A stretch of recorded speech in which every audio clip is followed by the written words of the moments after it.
భార్య భర్త కలిసి పనిచేస్తే ఆ ఇంట్లో ఎన్నో కార్యాలు జరిగిపోతుంది. మగవాణ్ణి నేను ఆ పని చేయను, నేను ఈ పని చేయను అని తగులాడితే మాత్రం ఆ ఇంట్లో దైవాశీర్వాదాలు ఉండదు.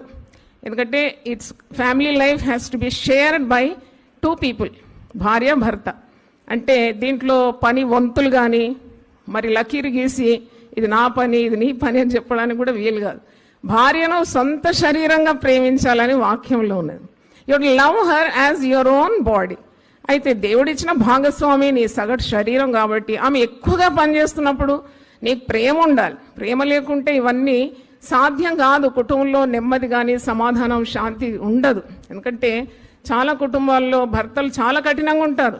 ఆమె స్త్రీ కనుక పని అంతా చెయ్యాలి. అది మానవత్వం లేని మగవాళ్ళు కాదు, వారు మృగాళ్ళు అని చెప్పాలి. అంటే విశ్వాసి భర్తగా ఉన్నప్పుడు అవి ఆ సమస్య రాదు. కానీ కొన్ని కుటుంబాల్లో చాలా అశాంతి, ఎందుకంటే వారు భర్తలు అస్సలు సహకరించరు.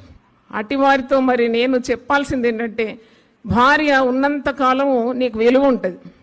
భార్య మరి చాలా నువ్వు ప్రయాస పెట్టి శ్రమ పెట్టి ఆమె లేకున్నప్పుడు నీకు ఆ లోటు చాలా స్పష్టంగా తెలిసిపోతుంది. కాబట్టి భార్య దొరికిన వానికి ఏం దొరికిందంట? మేలు దొరికింది. భార్య ఉన్నప్పుడు ప్రేమగా చూసుకోవాలి, మరి ఆమెను సంతోషపరచాలి. ఆమె చేసే హెవీ వర్క్ హార్డ్ వర్క్లో కొద్దిగా సహకరించాలి. అదే దేవుని చిత్తం. మరి అలాగే భర్తను పోరు పెట్టే స్త్రీలు కూడా ఉంటారు. చూడండి, భర్త ఎవరినైనా ఇంటికి అతిథిగా తీసుకొచ్చినప్పుడు ముఖం మార్చుకుంటారు.